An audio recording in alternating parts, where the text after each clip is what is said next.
Hey, what's going on, family? Welcome to the Boxing Talk, Underrated Boxing Talk. Got the special guest, the one and only Kurt Sugar Anderson. You know what I'm saying? I keep on telling you, I get people, I tell you, get people, and we gonna do something special on the boxing that how nobody ain't do. We gonna have about 3 fighters that we felt that made an impact in boxing. But let me get this information, let me get this announcements out the way first. And then, matter of fact, Kurt Sugar, say hi to the family.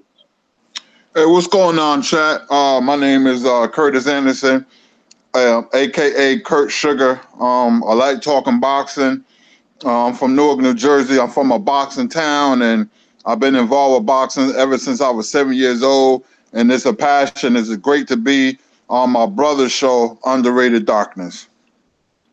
Appreciate that. Appreciate that. You're gonna hear more. You're gonna hear more of our sugar in our community in a few minutes. So let me get this. Let me get this. Let me get this out the way. Welcome to my show, The Underrated Darkness, the underrated one, the grinder. Hit the bell when I come for a powerful live stream or video. Share this video, please. Very much appreciated. Also, let's get them likes and the views up of my past live streams and videos. I did some boxing videos too. I want y'all to check those out. Let's get them likes up on those. Very much appreciated. Also, I be there. If you want to get in touch with me, yours truly, Jerry Thomas. My Facebook page.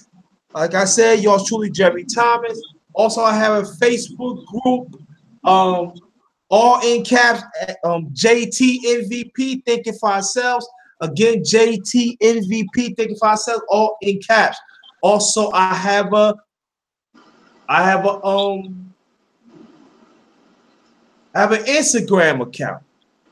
It's the same name, Underrated Darkness, lower caps. Also, I have a Twitter account, all in caps, at JT Blackman 44. JT Blackman 44. All right. Every Monday, I'll be also doing the Underrated Sports Show with my brother, She Stay Sleep TV. All right. The Underrated Sports Show. Every Monday, 7 p.m. Eastern Time. We talk about different types of sports. I want you to join and everything.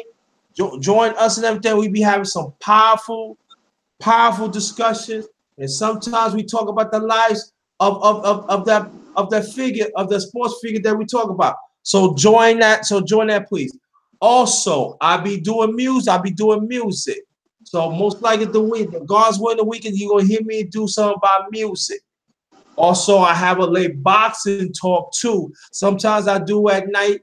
Late at night. I will get back into that very soon.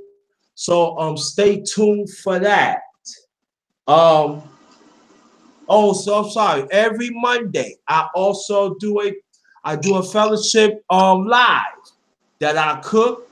But this is the key. This is why I'm doing this, so we can sit down as a family. We could talk. So we can gain the family back. You eat good food, great conversation. Sometimes it's all about, my channel is all about solutions. So after we get that out the way, welcome to my brother, the one and only Kurtis, our brother Sugar Anderson. And we're gonna talk about 3 boxers. Muhammad Ali, Julio Cesar Chavez Sr., and Marvelous Marvin Hagler. And let's check the chat before we continue and stuff like that. All right. Now, Kurt, you can pick out one what you really want to talk about. We can start with Julio Cesar Chavez. I know him very well. I have a lot of his fights. I grew up watching him. You know, he fought in 4 weight divisions. He was champion in 3 of them, and he had a great fight with Mildred Taylor. He's originally from Culiacan, Mexico. They call him the Lion of Culiacan. Yeah. He became champion when he defeated Mario Martinez for his first world championship. He defeated Roger Mayweather. He defeated Mildred Taylor in 1990, March 17, on St. Patrick's Day. Julio Cesar Chavez was a great, great fighter, one of the best Mexican fighters ever, and one of the best fighters ever. He had a vicious body attack. He'll break you down, you know, on your left side, right side, with hooks to the body and short uppercuts. Julio Cesar Chavez was a great fighter, and yeah, I'll let you say your so, and you know we could talk more about him. But I must have seen him fight at least 25 times. I seen him when he fought Juan Laporte. You know, that was a great fight. You know, Yeah, so I've seen that fight too. yep. So you know he's one of the very best fighters you ever see that come out of Mexico. They have a tradition of very good to great fighters. You know, I got him on my top 5 along with Salvador Sanchez, Finito Lopez, Juan Manuel Marquez, and Ruben Olivares. And you took the 5, man. I was gonna name him. I was gonna name him like that, but I named Julio Cesar Chavez. Seen him when I first seen him. I remember I forgot it was this Mexican guy he fought, and I remember he was losing, and I never forget that. It's one of the first time I see he switched southpaw, and I remember he just catching with the body, catching him, and the guy folded. But I know, see, a lot of people don't understand. Chavez is a very intelligent fighter. He's very intelligent. He always has. A lot of people don't understand this. He has stamina. He could knock you out in the later rounds and stuff. And I remember he just mauled this guy, and all of a sudden, when a guy, guy was just creeped. I remember he had his hands up like this, but he was like this. But this was over here, and then Chavez just dipped, faked, with the right hook right in the kidney. You talking about crying? He was holding like this, and I said, yeah. And I always liked Chavez. I think he was the most underrated greats. You know, and I think that, you know, he don't have like the great speed, but he had boxing speed. Right. He had boxing speed, and I really appreciate it. When you have boxing speed, you gotta have this. You gotta know what angles you gotta throw. You gotta know and he's very excellent how to set traps. Right. Very underrated. I'm talking about. I see he knock people out like set traps, and then even if they see it, you still can't catch it. So to me, underrated. I agree with you. He should be within the top 5. And plus, a lot of people understand too. He would almost 100. He would almost won 100 fights in a row too. Yep. That's why I wasn't heard of back then, people. Safe, bro. But I thought Mildred Taylor was going to win. But when he switched up in the later round, I knew that was over.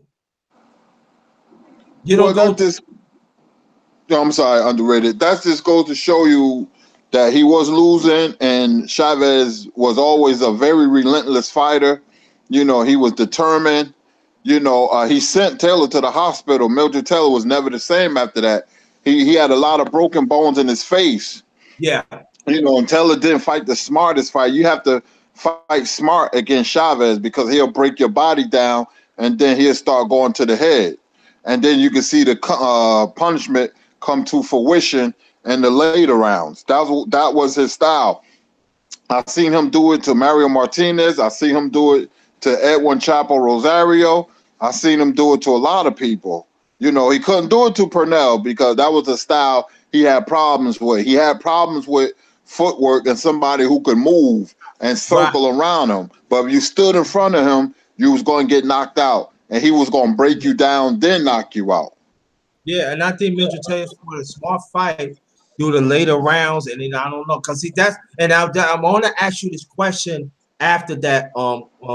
My brother, is this that Mildred? He was winning the fight. He was outpointing them and everything. All you need to do just box him.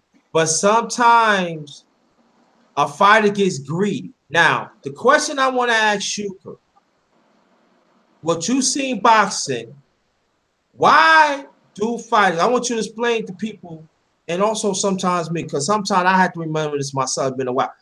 Why certain fighters, when they fight, they was beating the guy up. I'm talking about outpointing them and everything, but they get so greedy in their ego. How did that develop? I want you to explain it to the people, please. All right, I'm gonna break it down like this. In that particular fight, Mildred Taylor and Julio Cesar Chavez, the trainer of Mildred Taylor, was Lou Duva, told him that you need this round to win the fight. That was bad advice.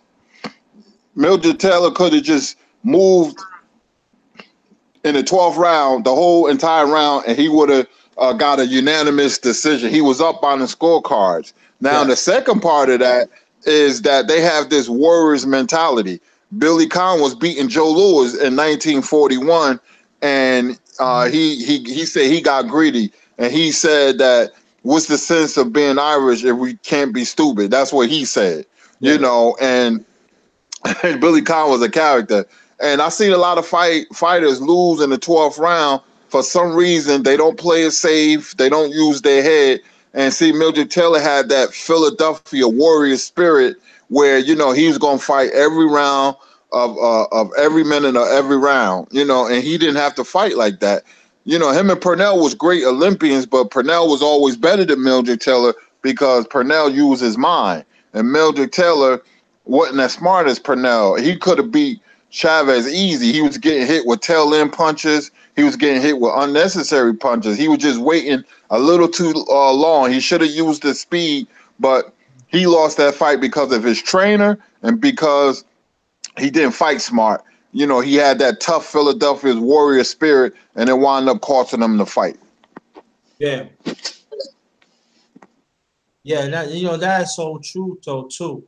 And then, you know, when I remember I seen the fight too, but and I remember said Mildred, no, don't go one on one on Chavez. That that's him right there.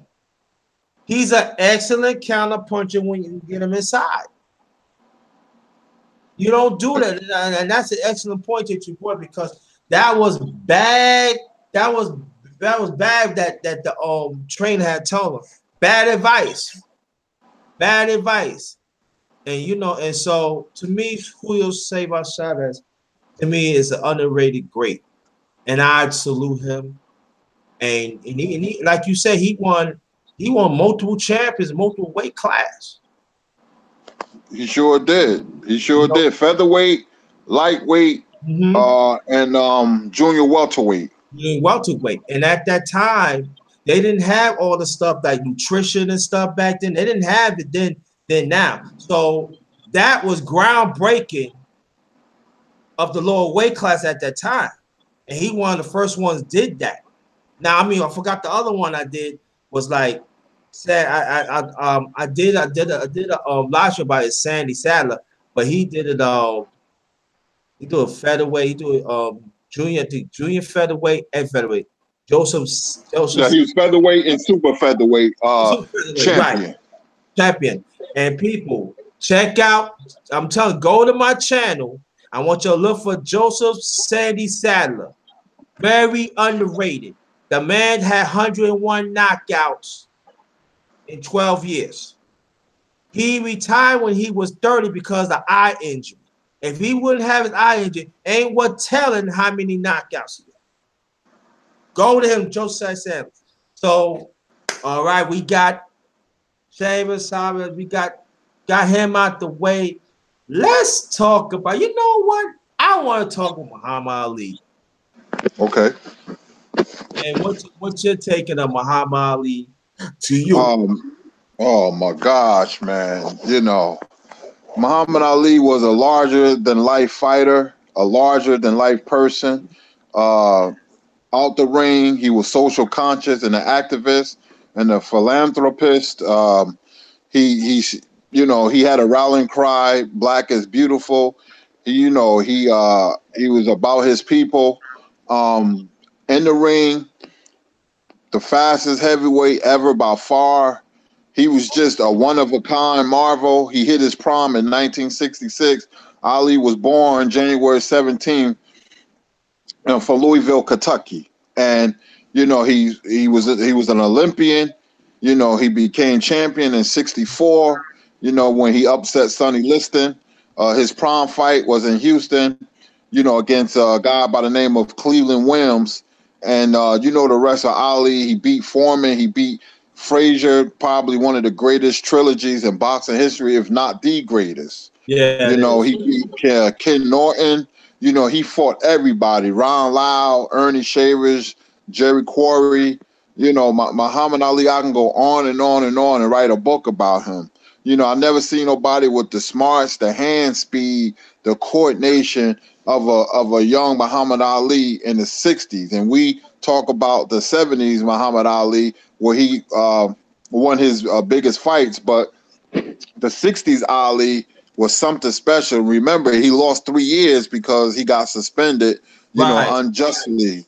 From And 67. we missed the best of Ali from Yeah. '67 to '70, and the fight with Frazier, one of the greatest fights. March 8th, 1971, at Madison Square Garden. Back and forth, the ebb and flows, back and forth. And Ali, man, he was once the most recognizable face on the planet Earth. He had endorsement deals, Decon, road spray. He had a doll, got for Christmas. Well, my brother, I used to play with it all the time when I was a little boy. You had, he was on Dean Martin Roads. He was everywhere on TV. He was much beloved, man. Like I said, I can go on and on about Ali. He's very dear to my heart. He's everybody's favorite athlete. Certain people didn't like him. They like him now when he got sick and he's, deceased. But that man did a lot for us, and I'm just proud of him. Well, I think now the one thing that people don't understand too, when he fought in 1960 boxing Olympic Games, he didn't like the conditions of our people because everybody thought that he became conscious when he met Malcolm and he liked Muhammad Nation Islam. That is not true. He always been conscious. So what happened was when he came home, he actually threw his gold in a river in Louisville. That's true because he did not like the conditions that we was in. Now that's when the growing the consciousness of us as a people when he joined the Nation of Islam, and we know. But I need to throw that in. He did throw his goal away because he did not like the conditions that we was in back in the early '60s and stuff like that. What Muhammad Ali means to me is that a man that stand on his core. He stand for our people, no matter what element he was. No matter what it is, he could be on the TV show. He could be whatever it is. A lot of people don't understand too that back in the '70s, he saved a brother that almost committed suicide too. That's true. Yep, that is true. Saved a brother that almost committed suicide.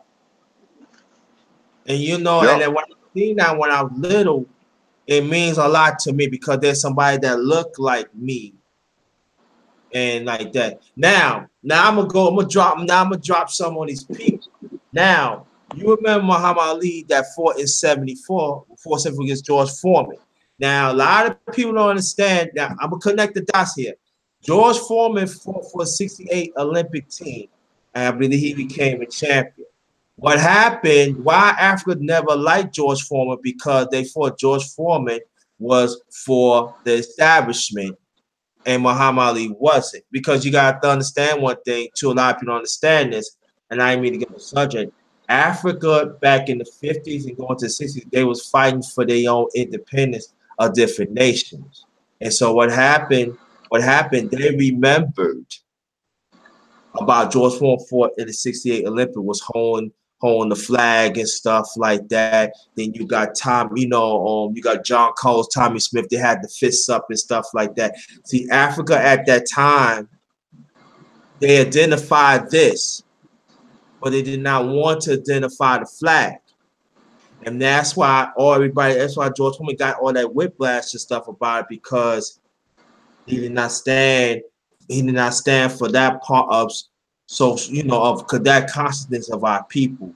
That's when they said Ale Bouaye, Ale Bouaye. That was part of when they seen George Foreman back in '68. Need to drop that on. And another thing, underrated darkness, that's a good point you make.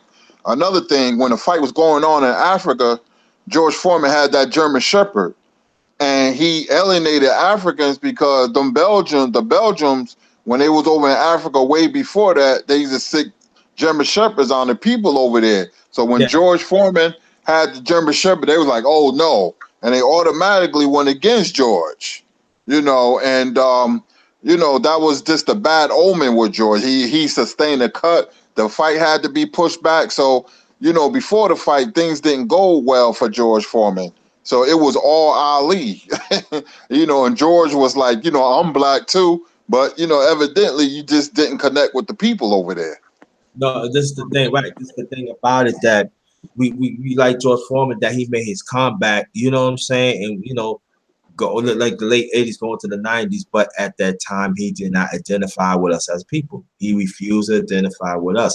We see him as the establishment, the oppressed establishment, and it's not just happened in the United States and in Africa. It was a global scenery that he has to deal with. And I brought a good point, because I was going to talk about the Belgian people.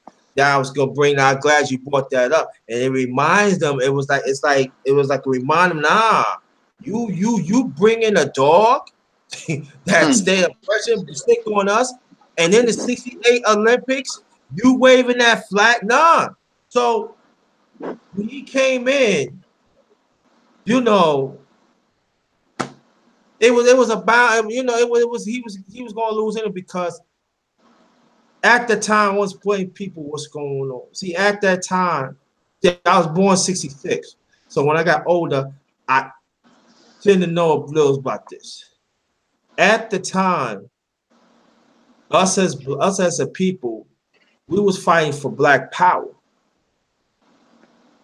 And we were trying to fight for our existence. That's when the Black Panther Party was little by little dissolving temporarily.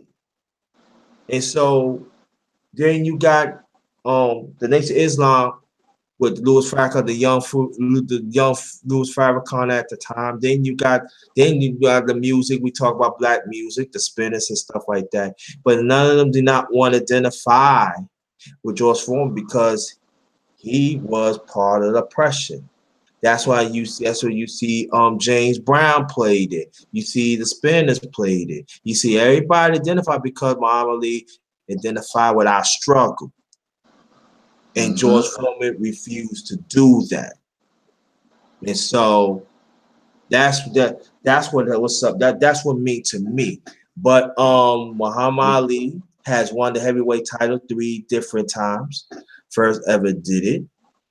And as a kid watching that fight, I was 8 years old, Kurt. I want people to understand this. Muhammad Ali was one of the few that all we had that stick of our commitment as a people, our rights, Right. I'm talking as a man, as a Black man. That's all we had. So you got to understand, when he beat George Foreman, I understand that oppression's still there, but at that brief moment, he beat down the beast. He beat down the beast, and we was happy. I told you, George Foreman, And it was Ale Bubaya. So for me, when I got older, it means a lot to me. It's a much more symbolic in my head, in my psychology, the way how I looked at him. He Right. means a lot to me. The spirit, the fight, the grit of it as a black man. He said, I know your fight. And just leave it to me. I know. And then another thing when he fought like smoking Joe Frazier. Another Right. one. He was like a loop. He didn't. He identified with, but he didn't. And so it was like a momentum for Muhammad Ali because everybody thought, oh, you just fooled by Muhammad Ali. No, he identified with our struggle and he backed it up. Not what telling from 67 to 70. If none of that would have been happened, how many fights he could have really won? How many he could have really could ran the table be undisputed? Ain't what telling. But from 67 to 70s, we will never know. But he's an all-time great. He's always going to be right here. And to me, that when he passed away, that hurt. Mm-hmm. That I hurt me. mean, Yeah, go ahead, bro. I mean, Ali. I tell you, he's one of the few athletes or people, that I cried for when he died on June 3rd. I was watching a baseball game and a kid had the shirt on. He pointed to the shirt. I said, "Oh man!" I said he passed away, and I'm telling you, man, I started tearing up, man, because that man meant so much to us. He carried the mantra of, when he had that great classic book written by Elijah Muhammad, Black Man in America, when he said black is beautiful, he carried that mantra with him. He wasn't afraid to speak his mind. He was a strong man of color. He was a strong Nubian brother. He was just, Ali. And, that I respected Ali so much. He had the respect of his people. That's why he's so beloved. So Mm-hmm. in the ring and out the ring, he was just important to us. Mm-hmm. So like I say, he will be missed. There will never be another Ali. He was the master psychologist. He used to go to fighters, training regimens, and bring them food, like make fun of them, like Floyd Patterson. He had lettuce and carrots in his hand. He called Floyd Yeah, Patterson the Rabbit.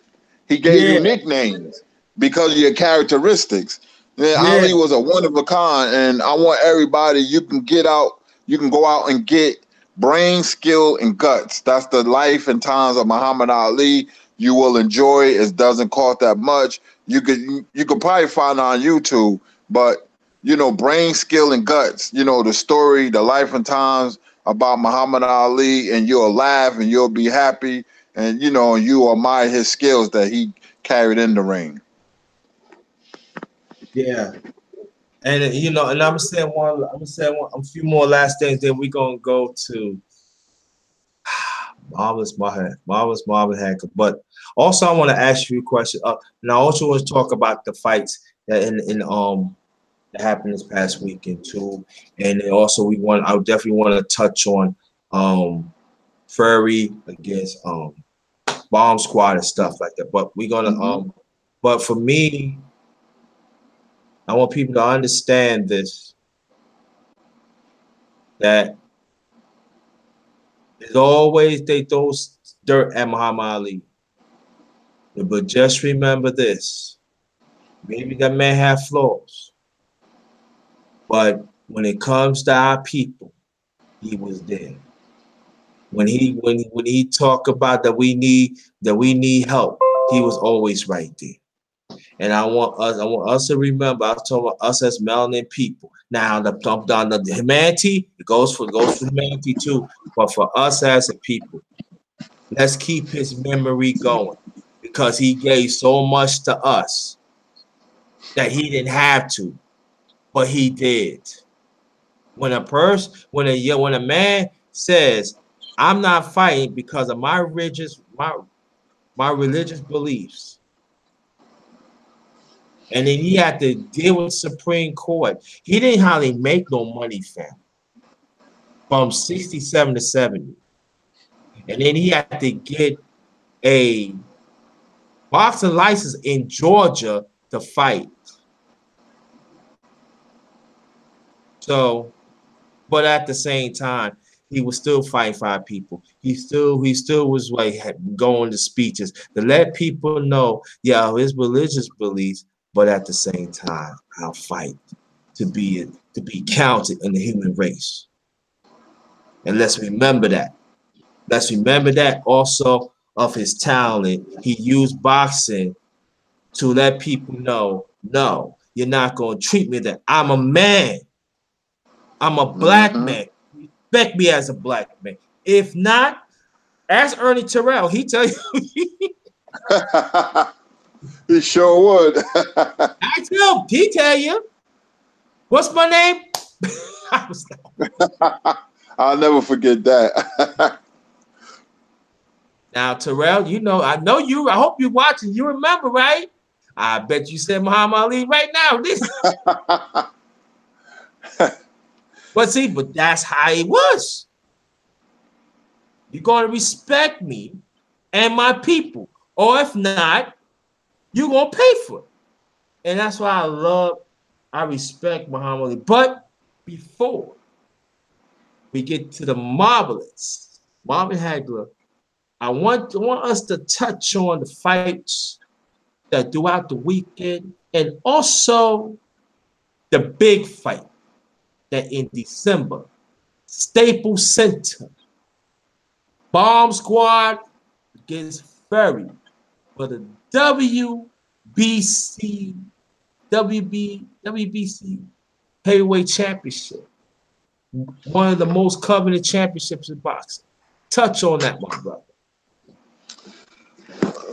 Tyson Fury will be taking on and trying to take the title, the WBC heavyweight title, from one Deontay Wilder, the Bronze Bomber, as we call him, December 1st at the Staples Center. It's going to be on Showtime pay-per-view. Both fighters are undefeated. This is one of the biggest heavyweight fights in recent memory.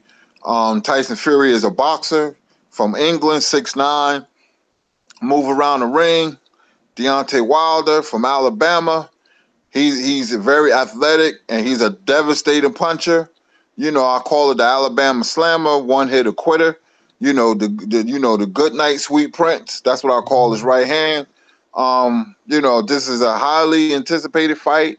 You know, it's going to do very well on pay-per-views December 1st.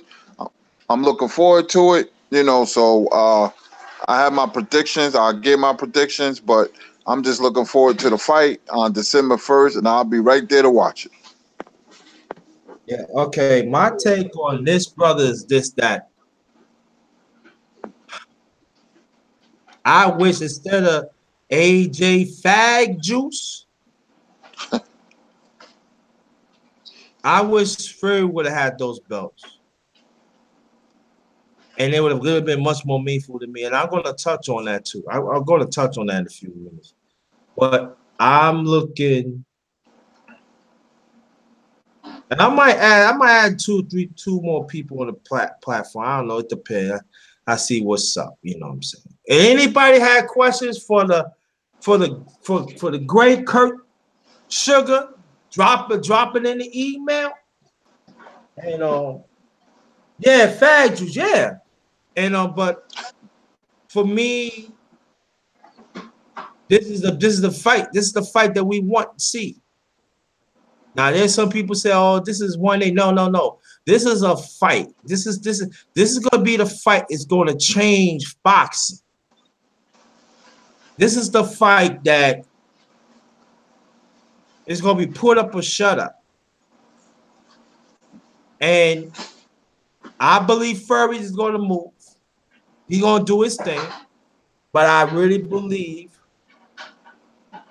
that as I see Wilder throughout the years, he's getting better and better and better. And to me, it's scary. When you have 40 fights and you understand what I'm saying, Kurt. Right. Usually when when a fighter has like over 20, 25 bouts, they get better and better. Like he's there. People understand. He started late. Sure did. I want you to understand that, family. He started late, so he had to like come along. And I'm telling you, I'm being honest with you. I think that Wilder, that Fury, he did drugs. We got to say that. And then we got to question his stamina going to the mid rounds. And I'm not saying that he's going to get tired. I think he's going to try to play. She's going to try and set traps. But I think that Wilder's going to do it. I think Wilder is going to tag him. I think that Fury is going to do this pause him. You got to pause him. He got to stiff. He got to give him that stiff jab of Wilder. He had to. If he's doing this and move around, Wilder is too athletic. He is too athletic. He's so athletic. He could move split second, throw that Alabama sledgehammer, and you going like this. Wake up, Furry. Wake up, man. You still anything. Wake up, Furry. What happened? You got knocked the fuck out. But I think that Furry will put up a good fight. He will. But if he trying to slug, that would not be a good idea. I think Furry gonna do certain things, but he had to do things different. I think what he had to switch up stances. I don't think he should have come one stance. I think he should give him some defensive stances. See how Wilder react. That's my thing. That's what I think. Because if he go in there move around, and I'm saying that right is right there. Because I'm saying, and then at the same time too, when Fury threw that possum left, the inside of his body is still open right there. If Wilder catch with the left, and he come with the right, that's what I'm saying. He got to get him certain defensive looks. He got to give him something that he never seen before. You know, have Wilder work. You know, that's what I think. What about you, bro? Well, I'll tell you this: for Fury to win, he has to use his body weight, you know, to make it an ugly fight. Because if he try to move away and box Wilder, you know, Fury, you know, he might get tired. He doesn't move as well as people think against certain fighters. It looks like that, but against Wilder is a freakish, athletic type fighter, man, with the underrated jab. And what people don't talk about is Mark Breland. He has a very good corner. Remember, this is a former fighter. He's turned trainer. You know, he's very smart. Mark Breland knows the sport of boxing. So it's because of him that he improved Deontay Wilder by leaps and bounds. Deontay Wilder was a raw knockout puncher, but he's become a very savvy and cerebral fighter. You know, that he does little things. He's developing the uppercut. You know, he has a good jab. You know, and of course everybody know about his vaunted right hand. You know, so Fury's going to have to smother him, because if he give a Wilder distance, man, it's just a matter of time. If Wilder come out there aggressive, it might be an early night. If Wilder might, you know, play chess with him for a couple of rounds and then get his rhythm down, man, and start measuring with that right hand, you know, or the uppercut or whatever, but most likely it'd be a right hand. Now he's starting to throw the left hook. You know, I don't see Fury winning this fight. I see Wilder knocking him out between 7 and 9 rounds. 7 and 9 rounds? between 7 and 9 because I'm thinking the first few rounds it may be a chess match. Now it all depends on Wilder's mentality. Wilder said, you know what, I'm going to go out here and force the fight. Usually when a fighter do that, he see a weakness. But if not, he just go on jab. It's going to be a jabbing contest, and Wilder he lulls you to sleep. It took him 9 rounds to knock out Artur Spilka.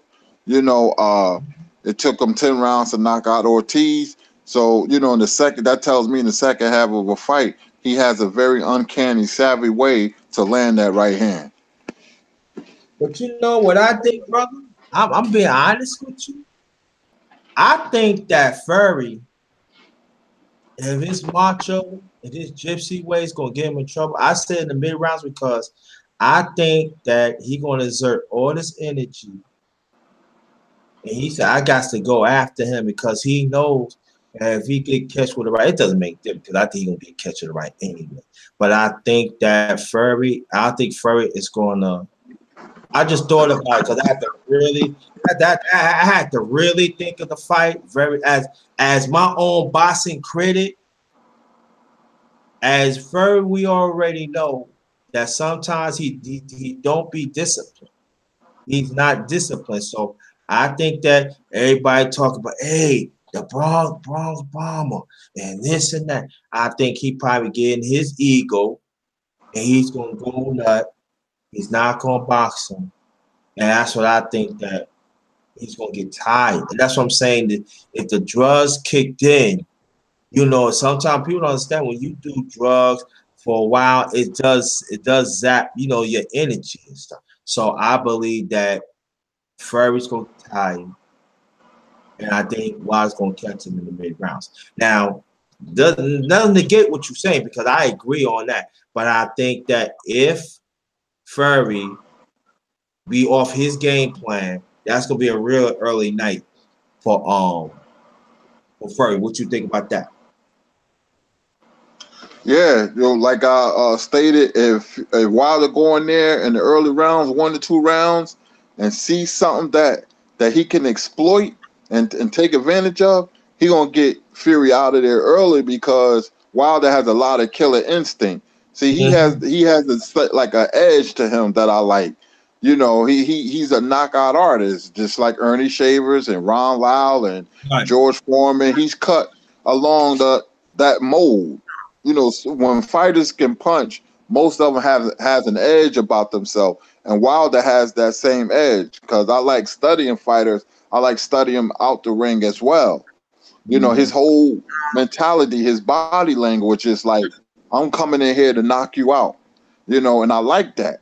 Because he tries to knock you out. That's what he does. He's a specialist, and if he sees something in Fury early, some kind of weakness, like he dropping his hands or I can get to him, it's gonna be like an early night. But if he don't see nothing, decides to play it cool for 2 or 3 rounds, get his rhythm, get into the fight where he's gonna wait till Fury get tired, then boom, drop the right hand on him after the 6th, 7th, 8th round, something like that, between 7 and 9. Then he'll get him out of there. Fury best hope is to smother him, make it an ugly fight because if you're trying to move, you're giving Wilder momentum as he's coming forward to land those punches with full extension. That's what he does. That's just point. Anybody have questions? Drop it down. Drop down in the on the chat, and then we can answer best we can. But I think for me is I think that Wilder can get him out mid rounds. I'm gonna stick to that. I ain't changing nothing, but I think that Fury gonna put out he gonna be there. He's gonna be there, but that athletic, in boxing, as you know, Kurt, athletic, you can't teach that. You can't teach things like that now. That's something you're born with, man. Roy Jones, look at all the great fighters. Sugar Ray Robinson, Sugar Ray Leonard. These certain fighters got a rhythmic and perpetual motion to their style. It's natural. It's gifted. They move a certain way. They can throw combinations or They just got this power, and I done seen it millions of times. Studying fighters, man, and Ernie Shavers. If they don't got the speed, they have the power. If they don't have the power, they have the speed. And some of them, they have both. Like Roy Jones and Sugar Ray Robinson used to knock you dead with the left hook. Ali had speed. Foreman had power. Holyfield had speed. Tyson had power. Roy Jones had both. Floyd had speed and power when he was at the lighter weight division. Always had speed. Right.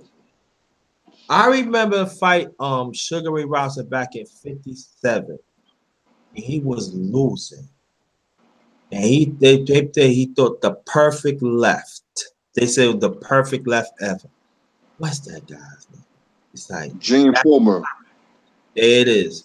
And I remember I watched that fight on Sports Center very carefully. Gene Fullmer stuff like that. But I remember he threw the left and he missed. And I never forget this Fullmer, he gonna. And I know when Gene Fullmer counted, Sugar Ray just I'm saying, like, I seen best left hand, but to me, I'm just saying, best left hand I ever seen in my life. And a lot of people don't understand, Sugar Ray Robinson was losing. Yep. He needed a knockout to win, family, against Gene Fullmer. Yep. And he caught him with the perfect punch. And Gene Fullmer had a chin. Yeah. Yep. Gene Fullmer had a chin, and he couldn't get up. He couldn't get up. He didn't know what happened. He was like, well, why is Ray Robinson celebrating for? Yeah. And his corner was like, because you lost the fight. You got knocked out. Yeah.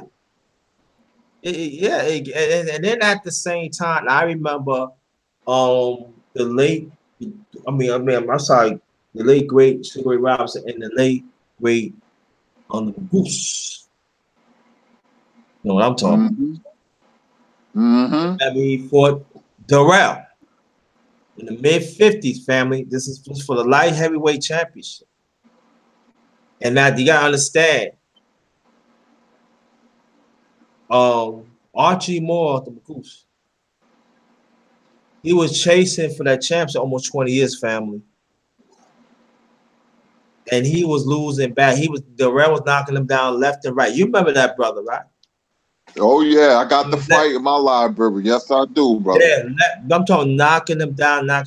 But there's one thing that Darrell fell with. You got to finish him. And Archie, the late great Archie Moore, he was determined. And I remember I watched that fight too. And he timed him. God, I said, this is the one thing that what I love about fights. I'm talking about fighters that back then, they were so fundamentally sound. If you do not knock them out, like in the early mid rounds, they're going to figure you out. And he figured him out, and he knocked him out. It was an old man against a young man. Because Darrell was like, Darrell, he was young. Yeah, young and strong. Yvonne Darrell. So it was. Right. So you gotta think about it.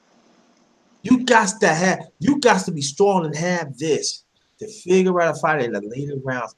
All the stamina beat you. You be tired. You be weary. But caught him. Bop. Sleep. My point I'm trying to make is, family, is this, that you have to learn about the art of boxing. You have to know each fighter had their own ways of winning, and you gotta learn to adapt. That's why I respect so much of the fighters back then, because they was fundamentally sound and it was a thinking game for them. Now, picture if they would have had the athletic thing.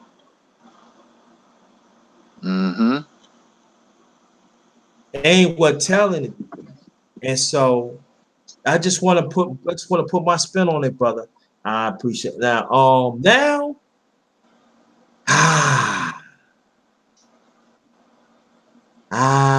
oh, before we get to Marvelous Marvin Hagler,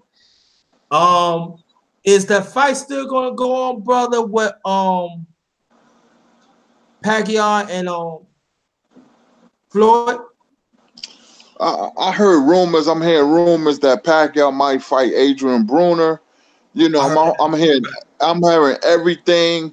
You know, so it's really up in the air right now. But we'll hear something later. I really don't want to see Mayweather and Pacquiao, man. I wish they'd go away and hide. You know, to give the youngest a shot or whatever. But you know, for when I'm hearing Mayweather wants to tune up. You know, so then I heard Bruner's fighting Pacquiao in January. So, you know, a lot of things are up in the air. They just speculation right now. You know what I think, bro? I don't even want to see the fight. If they're going to fight in spring. But I don't want to see the fight. I don't even want to see Bruno fight. Like, I really don't.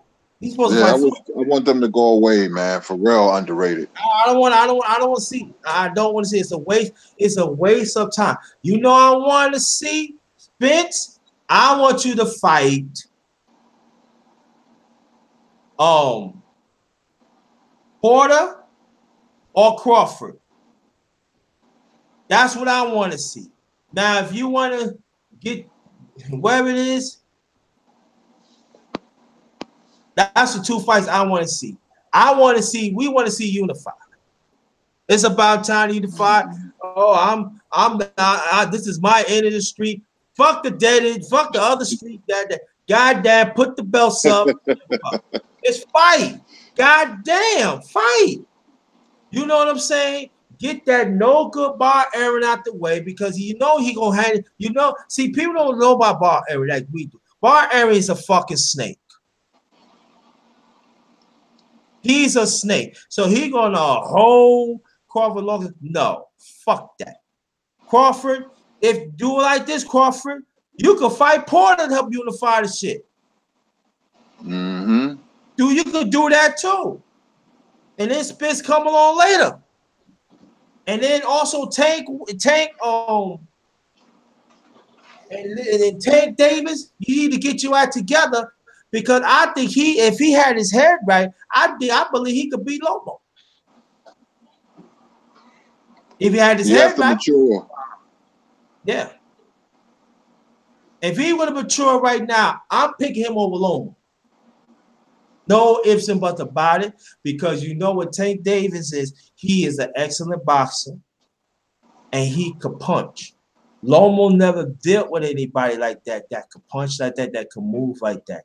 And Lomo is very vulnerable of the right. When he fought Luka, you see he hit the right, but he didn't hit him like hard enough. Mm. Tank Davis, when he hit you, that's night. But he's not mature. You know, he's losing it. You know, I ain't mean to get off the subject, but he needs to understand what priorities really mean. Keep your family, keep boxing together, and feed your family. You don't need AB. AB is to it's like he been in trouble ever since 2007, bro. Yep, that's true. That's true. And so from 2007, now we closing to 2019. That's damn 12 years. If he didn't get it, he ain't gonna never get it. But we got that. Let me see what other. Let me see other fights. I heard Robert Easter Jr. is fighting. Yeah. That's a bounce back and stuff like that. Now, drum roll, the Sugar Man in the house. We're gonna talk about one of the unappreciated greats of all time. The great. When I said the great Marvelous Marvin Hagler. Start with your greats, brother. Marvin Hagler was born in May in Newark, New Jersey, my hometown, from my neck of the woods. His mother moved him to Massachusetts because of the riots, and he started boxing for the Petronelli brothers. Marvin Hagler was a technical fighter early in his career, but he changed his style because he was robbed against Vito Antuofermo. That was on the undercard of Sugar Ray Leonard versus Roberto Benitez. I remember that fight on Channel 7, and Hagler got so upset. He said, from now on, he raised both his fists. He said, these going to be my judges. And he went from a technical fighter to a boxer puncher, and he started knocking out everybody, and he was like 66 wins, 3 losses with 52 knockouts, somewhere around there, and he started knocking out people like Tony Simpson, Forgigio Obermejias, Alan Minter. He knocked out Vito Antuofermo in a rematch. He knocked out Warfare Scipion. He was just going through the middleweight division like it was nothing. Marvin Hagler had the best chin I ever seen in my life. Plus, he was the toughest fighter. Marvin can fight long range, mid range, and short range. He was ambidextrous. He can turn either way, righty or lefty, lefty or righty. He had a beautiful jab, counter puncher, and plus he had an underrated boxing IQ. Marvin, in his prime, man, basically had no weaknesses, man. And he can, he took Tommy Hearns' right hand. Nobody takes Tommy Hearns' right hand. Hagler shook it off in a brutal war. He's known for the Hagler versus Hearns fight. And with the Leonard fight, Leonard caught him at the right time because the Hearns fight took a lot out of Marvin Hagler. And next year he fought John the Beast Mugabe, and Marvin hours closed. That was in '86. So Leonard caught him at the right time. Marvin slowed down just enough. And my father used to call him the bald head man. My father was the one who got me into boxing. He loved Marvin Hagler. But Marvin Hagler was the toughest fighter that ever entered the ring, and he had the best chin that I ever seen in my life, man. Marvin was special, man. Especially like when he fought Mugambi, he was taking Mugambi everything. But also, before I continue, there is a difference. I'm gonna bring you understand what I'm saying. Barry, you just said that Marvin Hagler took away Hearns' right. Just as now, I'm gonna tell you why it's different. When not with Hagler, when Hitman fought Durant, that didn't happen that way.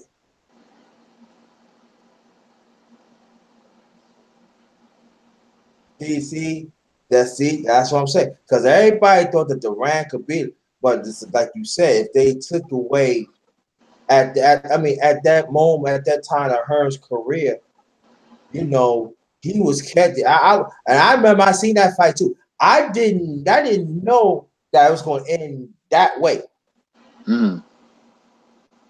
I did not know that. I thought it was going to be a harder fight and stuff. But salute to Hitman. He did what he had to do. And I never see Durant get stretched out like that. Durant underestimated Tommy, but a lot of people don't know this. Emmanuel Stewart said this. He said Tommy Hearns met Roberto Duran when he was 19 years old, and he said every time they would walk in a room, Duran would walk out. He never felt comfortable around Tommy Hearns, and it came to fruition in that fight. Sometimes you just don't feel comfortable around a person, man. It gives you like the heebie-jeebies. It was something about Tommy Hearns that Duran didn't like. It wasn't like Leonard and Hagler because he was talking mess with them. He was before the fight. He was talking a lot. But with Hearns, it was different. He did say, "Hearns, Tommy, I'm gonna kill you. I'm gonna kill you." But when that bell rung for round one, and Tommy was hitting him with the flicker jab, And in that fight, what people don't talk about, that the first punch Hearn landed, he cut Duran. And if you go back and look at the fight, Duran was pawing with his eye. He just was confused. It just never happened to him. He didn't know what to do. The only thing Duran could do is cover up. And Tommy had too much power and too much speed and too much height and too much reach. It was a bad matchup for Duran. Yeah, it was a bad matchup for Duran. That's it. I just want to make a comparison about, because you said that really had to walk through that right, and that was it. But I think for me, I remember the first fight that I seen with Hagler when he fought Alan Minter back in 1980. The way he destroyed him. And I'm talking about, I never see a person that they had, and I'm talking about, it was a clinic. And I remember you said that too. And I remember he bust Minter. I seen bloody, but it was personal. Yep. It was personal. And when I seen that, I was like, and there's nothing Minter could do, because Hagler was switching up lovely. Okay, you want to go with this? I'm gonna switch it up. I'm gonna switch you up. Okay, I'm gonna hit you with the orthodox boot, I'm jab. Hit you with the uppercut. Then I'm gonna fight southpaw. Okay, and then Minter didn't have no answer. Everything what Hagler was doing, he was outsmart Minter, and you know what I'm talking about. When a fighter has your number, I don't care how good you are, you're not gonna win that fight. I don't care how good you are. And he was beating Minter for everything what he do. And I'm saying that, wow. And that's when I grow, respect,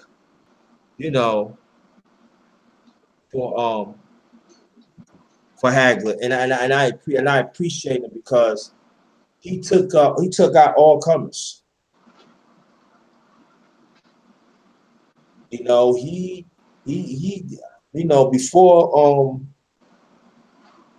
before Bernard Hopkins, he was undisputed for almost 7 years. Mm-hmm. Almost 7 years, people. He held them 3 belts, and he took all comers.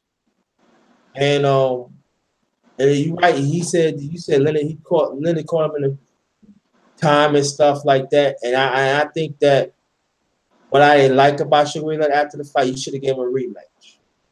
Right. You should have. Yeah. I didn't like that about Leonard. Even though that they are close and everything, you should give him a rematch, because switch back and forth. If you remember when Leonard fought Hitman back in '81, he knocked him out the 14th round. Hearns all along asked for a rematch until '89. I remember '89. That's the same year that my father passed. My late father had passed. Right. And I remember that he fought and everything. It was a draw. And it was strictly Hearns won that fight. Oh yeah. Years down the road, Leonard said Tommy won that fight, but he ain't said that night. But down the road, he did say everybody knew Tommy beat Leonard. Leonard could never outbox Tommy Hearns, never. Mm-hmm. And I think that I'm gonna get back to Marvelous Marvin Hagler, but I think that we don't put enough respect of Thomas Hearns of his later years when he fought, because he was not knocking people out with his right no more. He was knocking people out with left hands and other punches. And I could shoot, and the late great, Stewart, Emmanuel Stewart had adopted. Now, as Sugar Ray Leonard, to me, he never really adopted, because let's be honest here, he was like barely winning. I'm talking about in the mid-90s till he met the late great Macho Camacho, and Camacho knocked him out, and that's what he did. Mm-hmm.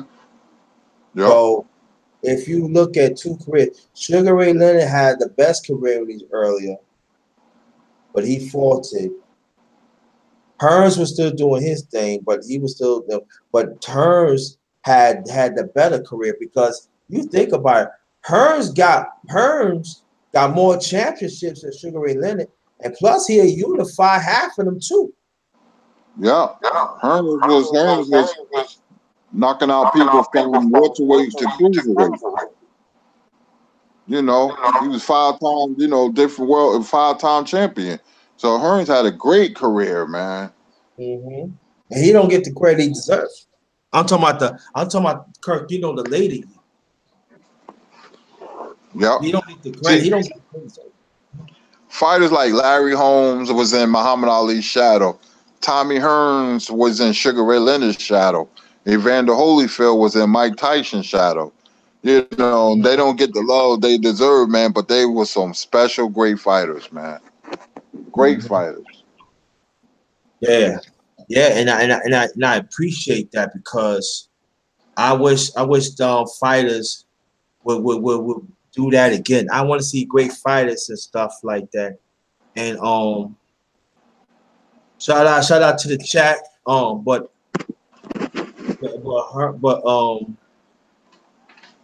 I believe to this day, Marvelous Marvin got a raw deal of the rematch of Sugar Ray Leonard. I think Sugar Ray Leonard took the Punk out way. I believe to this day, I don't care. He took out the Punk out way. You know, if you say you the best, he give you a shot. Why you can't give him a shot? You just kept on running and stuff like that. So, but I do want to talk about other fighters. Let me ask you a question. Of any era, name one fighter that you would pick that could fight any era right now. Oh, I would have to go with Sam Langford or Sugar Ray Robinson. And I mean that's an easy pick, but I'm gonna go Sugar Ray Robinson too easy because he the best ever. I'm gonna go Murderer's Row. I'm gonna go Sam Langford and Charlie Burley. Oh, you taking it back, bro. You taking it back. I'm gonna tell you like this that I believe that people talk about Jack Johnson. I believe Jack Johnson could fight any era. He's one of the first ones that used to jab, to push jab, and very underrated boxer. Um,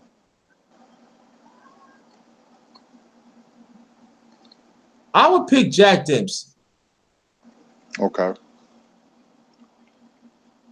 I think Jack Dempsey could fight, but I would not put him with the big heavyweights. I would probably be like maybe cruiserweight, light heavyweight, and stuff like that. I'm gonna pick the ones that I did live streams on. Okay. The Magoos, Archie Moore, and Joseph Danny Sadler. I do. I think that if you put athletic in them,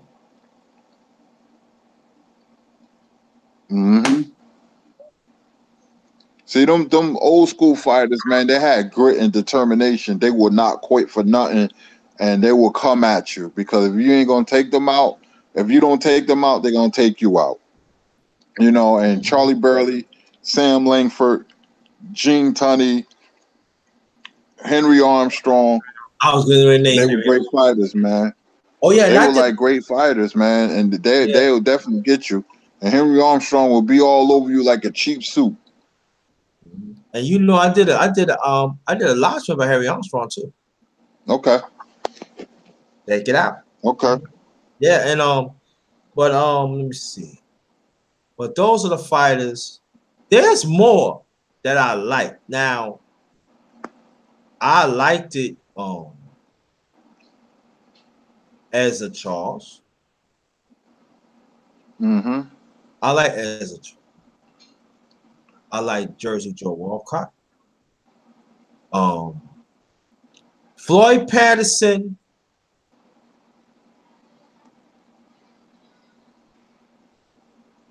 I can't really say because I didn't really see that much of him, but I'm talking about the clips that I say about him. I can say he was a great fighter. But when he hit the 60s and stuff, fight against Muhammad Ali, and it wasn't really. I mean, you could tell of the different eras that was changing and stuff. Sonny Liston was okay, but what's your favorite featherweight of all time? I would have to go with Salvador Sanchez. No, you didn't. You picked the same one. Oh, dang. That was my dude right there. I love Salvador Sanchez. The late great Salvador Sanchez. That's right. My favorite Mexican fighter of all time was Chavez. That was his nickname, Chavez. Salvador Sanchez died tragically in a car accident in 1982.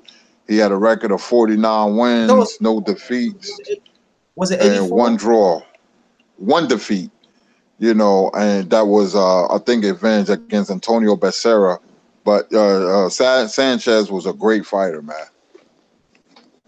Do you remember this boxer named Saul Mambi?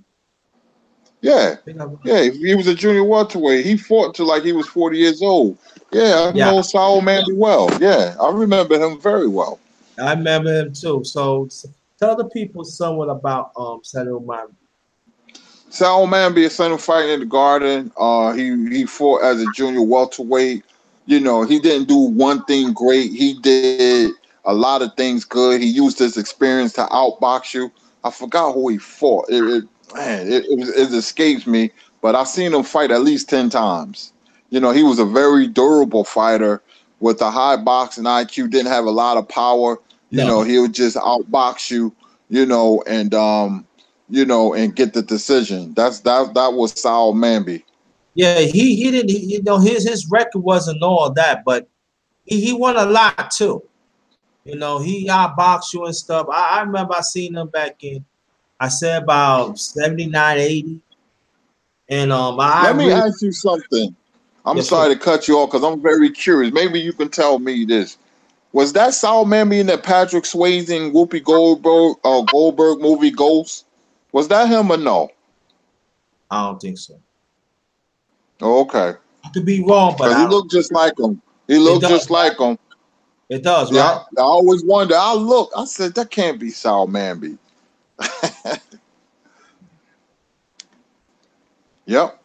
Now another fight. He used to be Eddie Gregory, but he became Muslim. Eddie Mustafa Muhammad.